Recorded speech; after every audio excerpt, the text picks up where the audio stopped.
नमस्कार मित्रांनो, माझ्या आशीर्वाद या चॅनलवरती आपलं स्वागत आहे। आज पाहणार आहोत व्हेज मराठा भाजी। ही महाराष्ट्रात लोकप्रिय असलेली थोडीशी झणझणीत, मसालेदार व चविष्ट भाजी आहे। ही भाजी विशेषतः कोबी, गाजर, मटार, बटाटा, बीन्स, फ्लावर याच्यापासून बनवली जाते। खाली दिलेल्या 50 टिप्स आणि गुणधर्म फायदे याच्या सहाय्याने तुम्ही भाजीला एकदम रेस्टॉरंटसारखी चव देऊ शकता। व्हेज मराठा भाजी उत्कृष्ट बनवण्यासाठी 50 टिप्स। भाजी निवड व पूर्वतयारी। 1. कोबी, गाजर, बीन्स, फ्लावर, मटार, बटाटा यांचे ताजे आणि रंगीत प्रकार निवडा। 2. सर्व भाज्या बारीक चिरून घ्या, म्हणजे झणझणीत मसाला नीट मिसळतो। 3. गाजर आणि बटाटे अर्धवट शिजवून घ्या आधीच।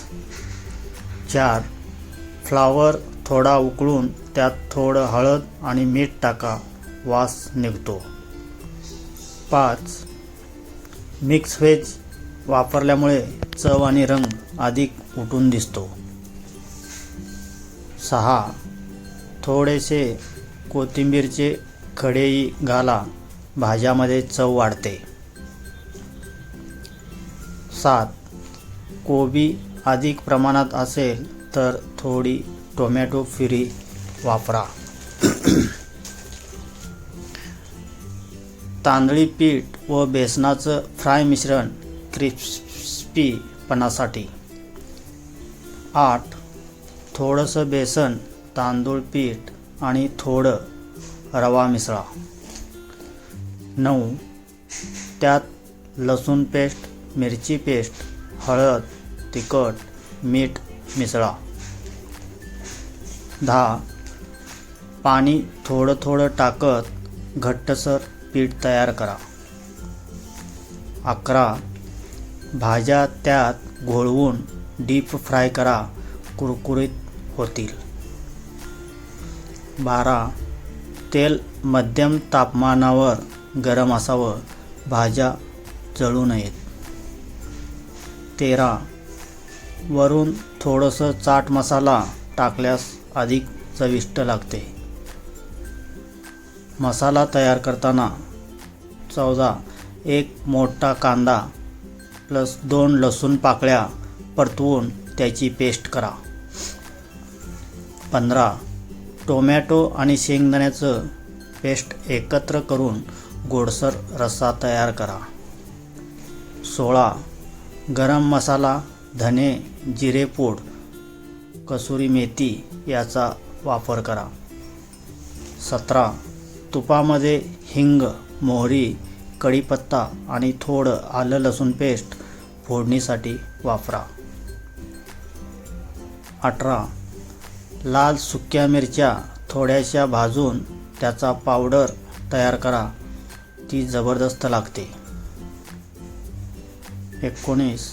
अर्धा चमचा साखर घातल्यास चव अधिक उगमते। 20. भाजीमध्ये 1 चमचा दही घालून हलके आंबटपणाही मिळतो। शेवटचा टच। 21. थोडीशी ताजी मलाई क्रीम घातल्यास चव मऊ आणि गोडसर लागते। 22. भाजी थोडी सैलसर हवी असल्यास थोडं गरम पाणी टाका। 23. कोथिंबीर, कांदा आणि थोडेसे लिंबू फोडी भाजीवर सजवा। 24. थोडा खोबरं किस वरून शिंपडा, सुगंधाने सौंदर्य वाढते।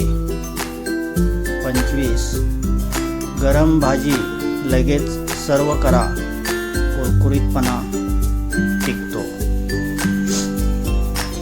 वाढदिवस गेस्टसाठी स्पेशल टच। 26. व्हेज क्रिस्पी सोबत बाजूला नारळ, दही, चाट मसाला सर्व करा। 27. थोडा चीज किस टाकल्यास फ्युजन लुक मिळतो। 28. लसूण पुदिना चटणी बरोबर सर्व केल्यास जबरदस्त लागते। 29. लोणचं किंवा ठेचा बाजूला ठेवा, पारंपरिक चव येते. 30. लाल कांद्याच्या फोडी आणि भाजलेली पापड बरोबर ठेवा. खास चव वाढवण्यासाठी टिप्स. 31. भाज्या बारीक कापल्यास मसाल्याचा रस त्यात शोषला जातो. 32. टोमॅटो प्युरीला थोडं तूप टाकून फोडल्यास खास चव मिळते. 33. तिखटासाठी घरगुती लाल तिखट वापरा. बाजाराचं केमिकल फ्री किंवा घरगुती तयार केलेलं तिखट. 34. मीठ शेवटी चव पाहून टाका. 35. अर्धा चमचा लिंबू रस शेवटी टाका, चव वाढते. 36. गरम पाणी वापरा, भाजी थंड होत नाही. 37. झाकण घालून वाफेत 5 मिनिटे ठेवा, मसाले नीट शिजतात. 38. भाज्यांचे क्रिस्पी भाग शिजवताना मऊ करू नका. 39. कांदा आधी खरपूस भाजा, तो रस्स्याला रंग देतो. 40. खोबरं पेस्ट ऐवजी भाजलेले शेंगदाणे वापरून नवीन चव मिळते. पचण्यासाठी व आरोग्यासाठी. 41. हिंग व जिरे फोडणीमध्ये घालावं, अपचन होत नाही. 42. तूप वापरल्यास पचनास हलकं राहतं. 43. भाज्या हलक्या शिजवाव्यात, पोषक द्रव्ये टिकतात. 44. उष्णतेसाठी आलं लसूण आवश्यक आहे. 45. टोमॅटो प्युरी ऐवजी ताजे टोमॅटो वापरा. शिजवताना लक्षात ठेवा. 46. भाजी मिक्सरमध्ये वाटू नका, क्रंच टिकवा. 47. मसाला भाजताना सतत हलवत राहा, जळणार नाही. 48. फोडणीमध्ये थोडं बटरही वापरू शकता, वेगळी चव. 49. गरम गरम वाढल्यास कुरकुरीतपणा टिकतो. 50. भाजी पुन्हा गरम करताना स्टीममध्ये गरम करा, कुरकुरीत भाग मऊ होत नाही. आता पाहूया व्हेज मराठा भाजीचे गुणधर्म आणि फायदे. फायबर्सने भरपूर कोबी, बीन्स, गाजर यामुळे पचन सुधारते. 2. व्हिटॅमिन सी आणि ए प्रतिकार शक्ती वाढवते. 3. लोह, बटाटा मटारमुळं रक्तासाठी फायदेशीर. 4. कॅल्शियम, हाडं मजबूत राहतात. 5. पचनासाठी फायदेशीर, हिंग, आलं, लसूण वापरल्याने. 6. लो कॅलरीज, कमी तेलात केल्यास वजन नियंत्रणात राहते. 7. मसालेदार पण संतुलित, अन्नाला चव असून आरोग्यदायी. 8. शरीरात उष्णता टिकवते, थंडीमध्ये उपयुक्त. 9.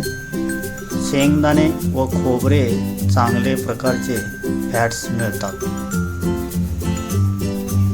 10. रंगीत भाज्यामुळे अँटीऑक्सिडंट्स भरपूर, त्वचेसाठी फायदेशीर. टिप्स आवडले असेल तर लाईक करा, शेअर करा. त्याचबरोबर चॅनेलवर नवीन असाल तर चॅनेल सबस्क्राईब करायला देखील विसरू नका. तर पुन्हा भेटू अशाच एका नवीन व्हिडिओसोबत.